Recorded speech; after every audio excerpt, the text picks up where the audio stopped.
From volcanoes to hurricanes, epidemics to environmental destruction, we have borne witness to the terrible damage that nature can do.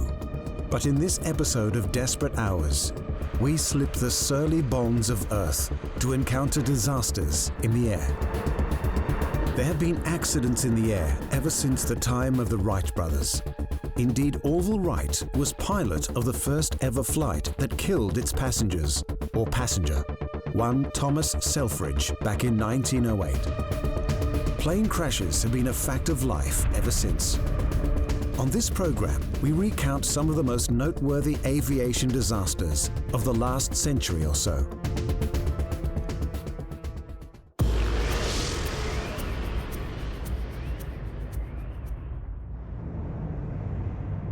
When 298 people died after the Malaysia Airlines passenger jet crash landed in eastern Ukraine, it was not only a tragedy, but a mystery.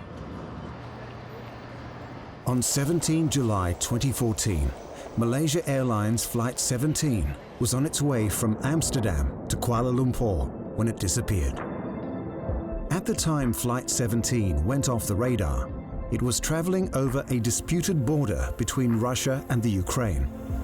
A total of 283 passengers, including 80 children and 15 crew members, were on board. So what caused MH17 to crash? Malaysia's Prime Minister said there was no distress call before the plane went down. One plausible explanation, and the one most accepted in the West, was that Russian separatist rebels had fired a missile at the passenger plane. But why would they do that?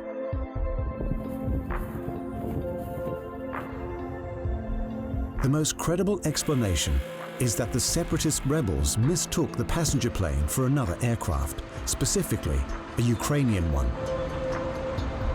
There was no doubt in the mind of this eyewitness that flight MH17 was shot down. Все население видело, все видели. Как? Я вышла с работы, эти вот как раз где вот эти обломки лежат, два выстрела громких. The Kremlin blames Ukrainian government forces for the tragedy, even as the Russians have been accused of supplying separatist rebels with the missile launchers in the first place.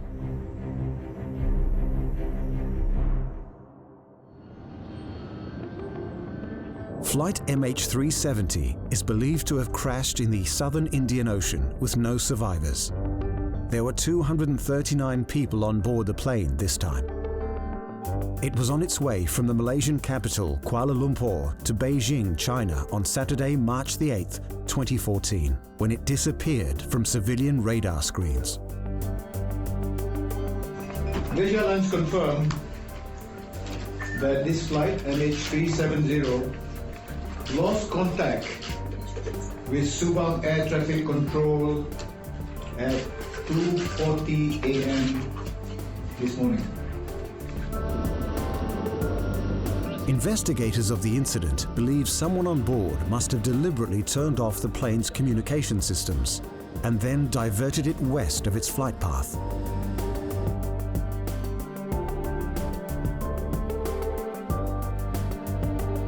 It was a few months before any wreckage from the plane was even found.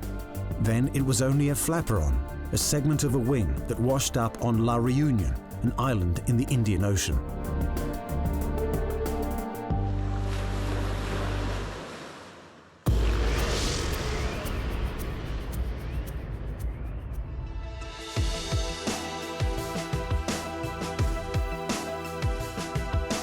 How can something so big go missing, and for so long, especially these days in the era of satellite technology, Google Earth and online flight trackers?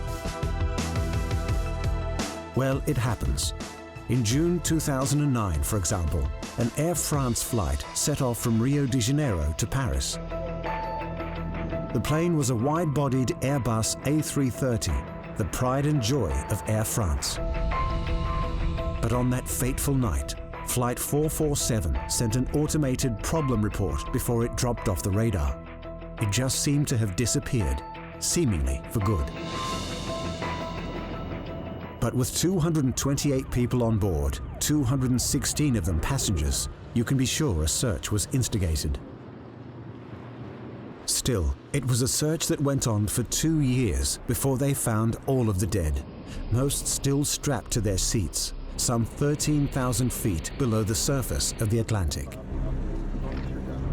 The aircraft's black boxes and flight recorder were also recovered from the ocean floor, in the vicinity of the Cape Verde Islands, and they finally shed light on the mystery of the missing Airbus. It seemed that after Flight 447 had encountered some stormy weather, the sensors on the aeroplane that detected speed and altitude had iced over, rendering them useless. Flying blind in the dead of night, the pilots were apparently baffled by the false information they were receiving from their instruments. Conversations on the flight recorder tell another story. It seemed, for example, the captain had been awake all night with his girlfriend. When the plane stalled, an inexperienced co-pilot was at the controls. As a consequence of all these factors, the crew of Flight 447 ended up crashing a perfectly serviceable airplane into the ocean, killing all on board.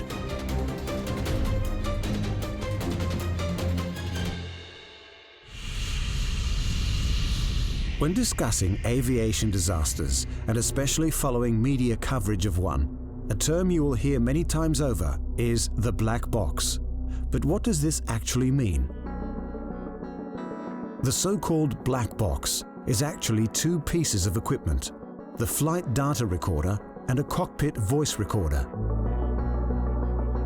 The flight data recorder records an aeroplane's many different operating functions all at the same time, including things like altitude, airspeed, and navigation.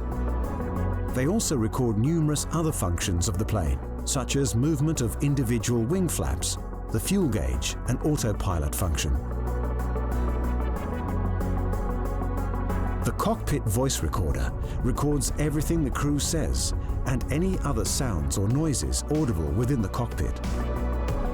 Of course, what is actually said can be revealing, but specialists can pick up on things like subtle or not so subtle changes in engine noise or emergency alerts.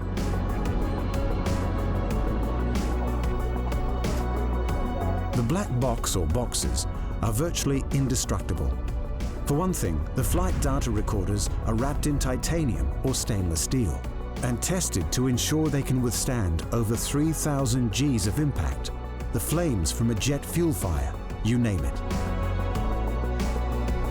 In the case of a plane crash that occurs at sea, such as many of the disasters touched on so far, locating the black box becomes more difficult.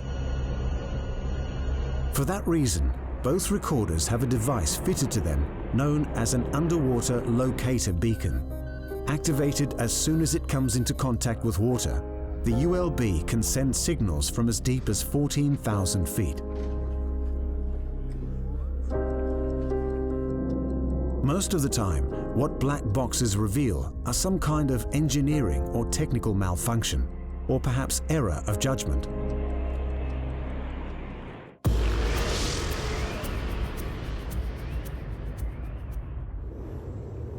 But the case of Flight 9525 was in a league all its own. In March of 2015, the aircraft, an Airbus A320-200, crashed into a mountainside in the French Alps, killing 144 passengers and 6 crew members. What was downright peculiar was the sharp descent, which began 1 minute after routine contact with air traffic control. But then it was revealed that the co-pilot, one Andreas Lubitz, had taken control of the aircraft while the pilot was in the lavatory, locking him out of the cockpit. It became more and more apparent that Lubitz had deliberately caused the accident as a suicide bid, not caring about the hundreds of people he would be taking down with him. I think that's an interesting thing.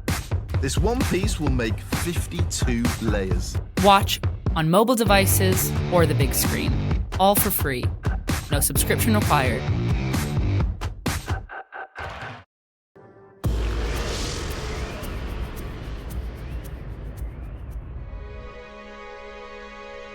But the deadliest crash of all time, at least as this series goes to air, took place around 40 years ago. And what made it so unusual is that it didn't really happen in the air, but on the runway. March 27th, 1977, the island of Tenerife, known best as the largest of the Canary Islands, a tropical paradise with a colorful colonial past. On the day of the accident, a bomb planted by some Canary Island separatists had exploded in a flower shop in Las Palmas Airport.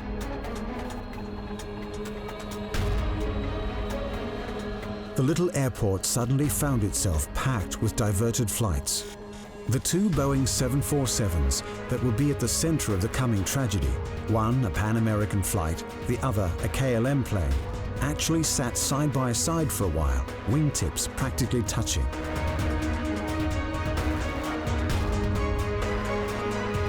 Las Palmas began accepting traffic again at around 4 p.m. This, unfortunately, was also just about the same time that a heavy blanket of fog swept down from the hills, covering the airport. The captain of the KLM jumbo jet was one Jacob van Zanten. That Sunday afternoon in Tenerife, Van Zanten was in a rush to return his passengers home to Amsterdam. This impatience seems the only explanation for his thinking that his flight had been cleared for takeoff by air traffic control. As the Pan American aircraft approached its turnoff in the thick fog, its crew spotted the landing lights of the KLM plane looming through the fog. After several seconds, it became obvious the Dutch plane was heading towards them. Meanwhile, Captain Van Zanten tried desperately to rotate and climb out before the Pan Am plane. But it was to no avail. The KLM flight collided with Pan Am just after liftoff, somehow climbing about 100 feet before losing control and crashing. The Pan Am aircraft burst into flames and broke up into several pieces.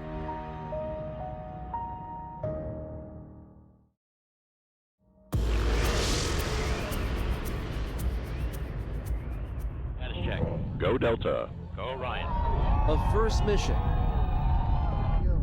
Terrible and undeniably tragic as these accidents are, there's a sense that none of them would have occurred if it wasn't for mankind and its eternal quest for speed and desire to master the forces of nature.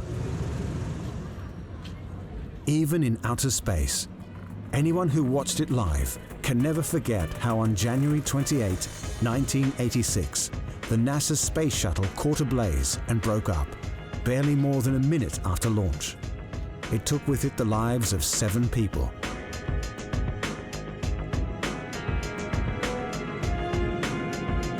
When investigations revealed that the accident was preventable, it did a great deal to discourage the public's faith and interest in the aerospace industry.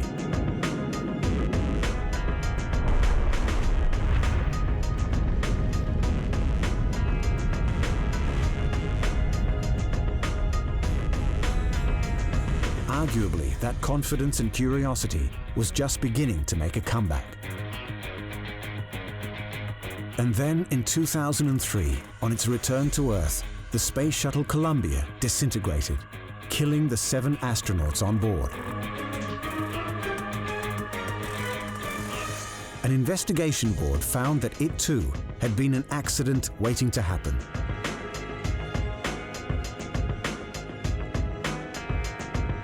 Will space travel become the preserve of venture capitalists? And if so, what corners are they likely to cut? Only time will tell.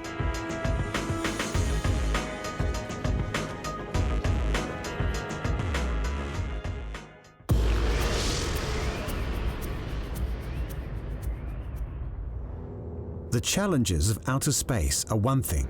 Staying safe below the ionosphere is another. Take the Indonesian Air Force. It is charged with patrolling and safeguarding an archipelago, a chain of 17,000 islands over a distance almost equivalent to flying from New York to London. Put like that, the margin for human error seems quite wide. Case in point, an Indonesian Air Force transport plane is scheduled for a routine flight. It's carrying military personnel and some of their families, including 9 children. With one of its engines failing minutes after takeoff, the Lockheed C-130 Hercules fell out of the sky and plowed into a residential neighborhood in Medan, the 3rd most populous city in Indonesia. The transport plane smashed into 2 houses and a hotel before bursting into flames. Kemarin hari pertama melaksanakan kegiatan evakuasi terhadap korban. Alhamdulillah sudah bisa dituntaskan. Hari ini mudah-mudahan kita bisa menuntaskan hari kedua cukup selesai dengan material-material yang tersisa. Namun demikian sampai dengan saat ini kendalanya adalah ekor pesawat ini cukup rumit untuk dipotong ya.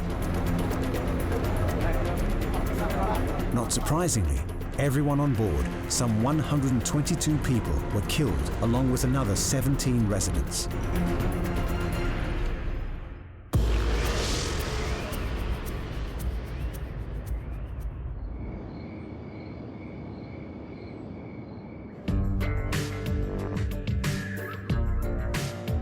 On December 6, 1997, in the middle of the afternoon, a large transport plane crashed into a residential area of Irkutsk in Siberia.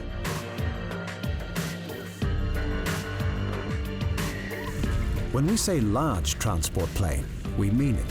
At the time it was commissioned in the early 90s, the Antonov 124 4-engined aircraft was one of the biggest in the world.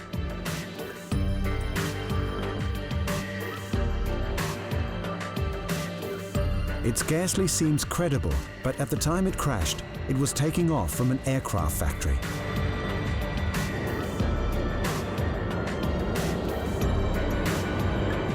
The Antonov was leaving the Irkutsk aircraft production plant with 2 jet fighters in its hold. Yet, just seconds after takeoff, the Antonov's engines began to fail. Engines number 1, 2 and 3 all failed in quick succession. Engine number 4 lost power as well, and then recovered. But by then, it was too late. But the Antonov 124 crashed into a 4-story apartment building anyway, destroying it and damaging several others. 50 people more are under debris, 27 people from this house and 23 people of crew. So the rescue work is going on. Irkutsk in Siberia is a chilly place by early December. Somehow, rescue teams had to contend with sub-zero temperatures as they struggled to put out the ensuing blaze and comb through the wreckage to find casualties and any survivors. Eventually, another 44 people were found dead. A commission of inquiry, drawing on black box data and voice recorders, came to the conclusion that the multiple engine failures were responsible for the crash, which is hardly surprising. But it also revealed dirty dealings in the contract for delivery of the jet fighters, revealing payments to offshore bank accounts in Cyprus and so on. Monies that should have been spent on safety precautions.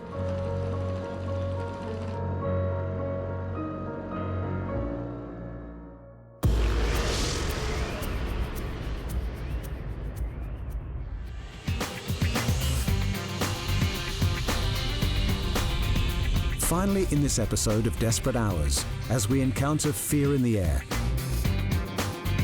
If there is one aircraft that epitomized the golden age of air travel and symbolized the jet set, it was, of course, the Concorde. It was the most advanced passenger aircraft the world had ever seen. Only 20 Concordes were ever built, with the first commercial flight in 1976. And the last, we'll get to that. The Concorde used afterburners to reach Mach 2 airspeed, which is around 2,140 kilometers per hour, twice the speed of today's commercial jet airliners. It had a distinctive drooping nose that would change angle on takeoff and landing. And yes, it could fly New York to London in under 3 hours.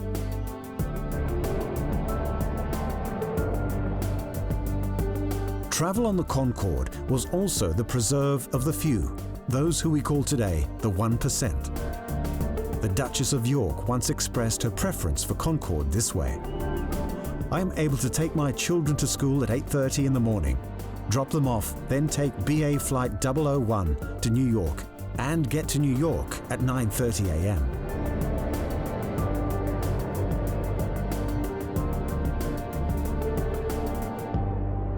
Je pense que c'est unique et ça sera unique, ça restera unique. The Concorde is that it allows me to go back and forth almost monthly to Europe.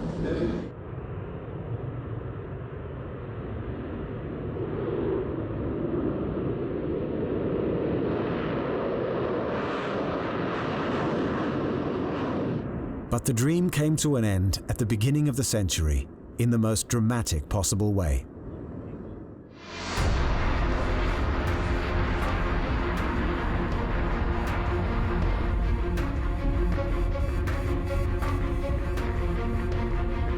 It was a little before 4 in the afternoon on the 25th of July 2000 when Air France Flight 4590 began rolling down the runway of Charles de Gaulle Airport outside Paris. It was, as always with Concorde, a truly awesome display of elegance and power. But within 2 minutes of taking off, the plane had fallen to earth in a blaze, killing 113 people as it sliced through the airport hotel like a hot knife through butter.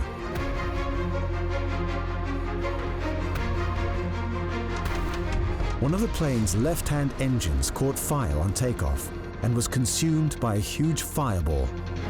After it hit the ground, a thick black cloud of smoke was visible from miles away.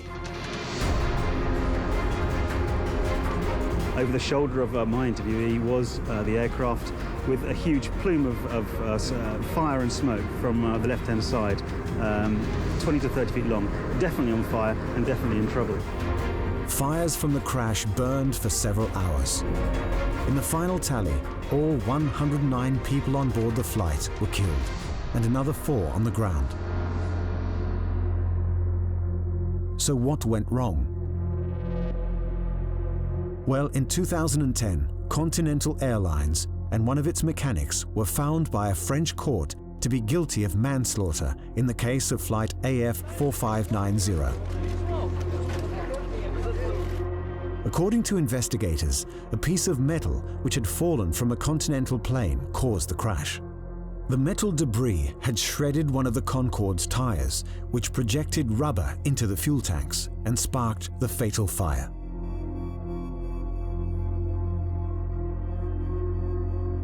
But it was the beginning of the end for Concorde, and that end came fast. It didn't help that the accident came only a day after British Airways disclosed that hairline cracks had been found in the wings of its entire Concorde fleet. Within 2 years of the crash of AF 4590, all Concordes were taken out of service. Que Concorde s'est posé pour la dernière fois avec des passagers. J'ai l'impression de... Ce n'est pas vrai, c'est pas possible, vous voyez.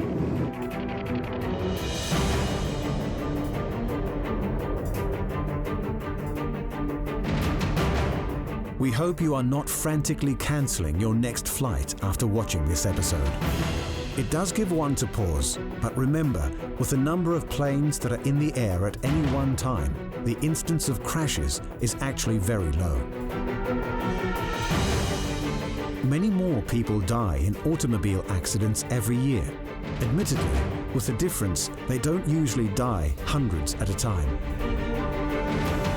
With that sobering thought, we say farewell and fly safely until the next installment of Desperate Hours.